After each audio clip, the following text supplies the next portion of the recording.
Welcome back, ladies and gentlemen, to another episode. I'm your host, B, and today we got D talking her stuff like D always do. Let's hear what she got to say, though, and then we'll come back and break it down. When bitches saw me perform, they saw my potential. Yeah. I'm talking about when I was popped off, when I was a broke dude, hopping the train to get to my shows. I didn't have money. Yeah. I asked people, the little transfer they give you. How you do with your transfer? Mm-hmm. That's how I would get the shows sometimes. Right. I was dating all kinds of women of means because I had potential. They saw he's good. He's good. That's why I lived in the suburbs. I felt weird leaving my mama them. It's just, I'm like, Mama, I be over this bitch house all the time. I'm finna go home move in with the bitch. This bitch take care of me. Yeah. But that ain't nothing new. That ain't nothing new. What you mean? A lot of folks do that. Yeah, I agree. I've helped one out too. That's what I'm saying. You have tricked also, D. D, you used to live in a mansion on top of the motherfucking hill. There's bitches out here who ain't never lived in nothing that's more than one bedroom. Okay. And they talk more shit than anybody. Those are usually the people that do that. Y'all had pool cleaners, right? Of course. You see what I'm saying? D actually is qualified to talk shit. She had the life you bitches dream of. Nah, she voiced her opinion and fucked it up.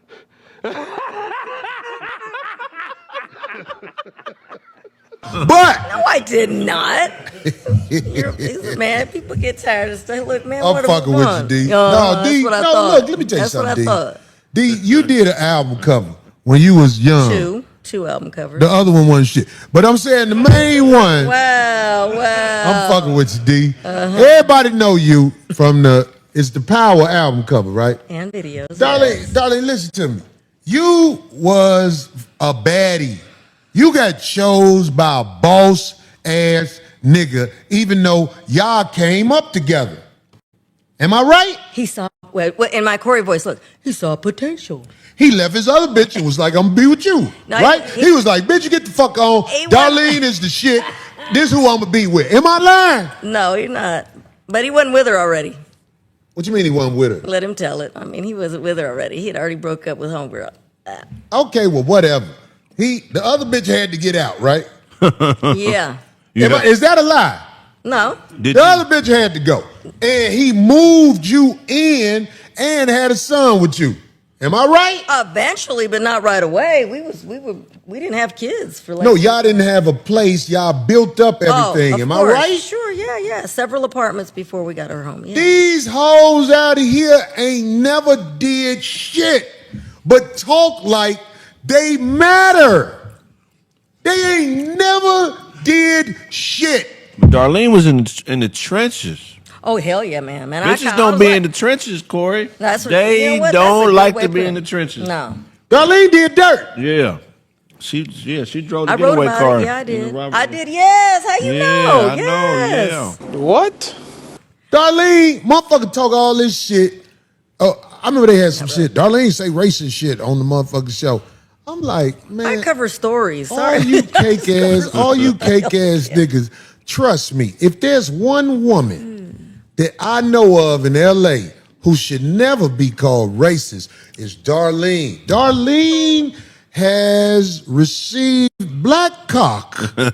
Oh my God. Why did I throughout her lifetime. Do I smell a whore? Wow. This is no racist right here. That's all she knows. I resent you saying that about my people. Wow. That's all she knows is black cock. Wow. Mexican dick don't go in this? I don't know. Tell him, D. It hasn't in a long time, but her pussy is cucarachaless. Wow, Craig. What is that? You know, la cucaracha. There's no la cucaracha in there. It's what? Like a roach. La cucaracha. You remember that? That's He said cucaracha-less. Like ain't no cucaracha going on in there. He's done. When we was at the motherfucking storage where the T-shirts are, and when them, it's a whole bunch of Mexican gentlemen who works for this one guy. That's so nice you called them gentlemen. See, that's Whole bunch of Mexican gentlemen. When one of them said, I don't know their language, they said, the rest of them was like, And then one of them came over and they was like, are you Darlene or D? He was, yeah, he's still impressed by that. Hello, Corey. I am. Them motherfuckers was like the Ewok. I'm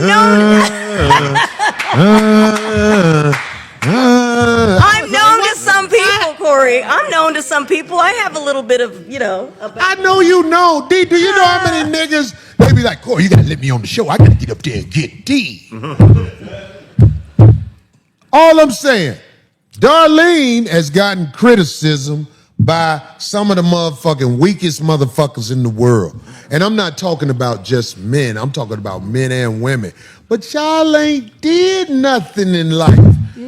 But took advantage of the software that was affordable enough for you to broadcast on that. What have you done? Have you made anybody rich? Has anybody chose you? There you go. I'm just saying. I'm talking about, okay, fuck it. I'm talking about. Have you helped anybody else with their career? No, Boom. yeah. I'm talking about heifers. I have. If you ain't never made nobody rich and ain't nobody rich ever chose you, what are you doing? What are you talking about? You're about to log off and go to the Nebuchadnezzar, the ship on the Matrix. Oh my God. How dirty it was. You about to eat some baby food looking goo because you can't afford what you want. You're just running your mouth. Silence. Please. How long do we have to hear you complain and play victim? You're not a victim. Your vagina was used unwisely. Now, it's time to pay the piper. You didn't use your vagina wisely. You are out there bad, acting like somebody care if you don't sleep with somebody, if you this, if you that. You even lie to yourself. We have done everything that is necessary to show that this lady is not a doctor. This lady still gets the benefit of the doubt from the undesirables. All right, y'all. I am so glad that they spoke on this because I didn't really know about Darlene before I started reacting to Corey Holcomb some months back. I didn't listen to Ice-T music. His album cover was before my time. So when I connected the dots, oh, this is the lady who had a baby by Ice-T, and finding out she was on his album cover and all of that, like that was new information to me. And I'm so glad that they touched on that because so many women feel like a man gotta already be there or you're not gonna deal with him. And I do understand that men shouldn't be out trying to get married and make babies and they can't afford them and they living with their mama, but everybody's situation not perfect, right? Everybody's not going to be abstinent or not date or deal with people until they get all the way there financially, because a lot of times it takes men longer. I know I got started in my career at 25 and I wasn't making money till I think I was 28 before I was in my career, had my license and making money. My husband helped support me in my career. He helped me get through nursing school financially. As far as our son, we had one child at the time, daycare. My husband would make sure our son was at his job site so that I could go put in my clinical and theory hours, whatever.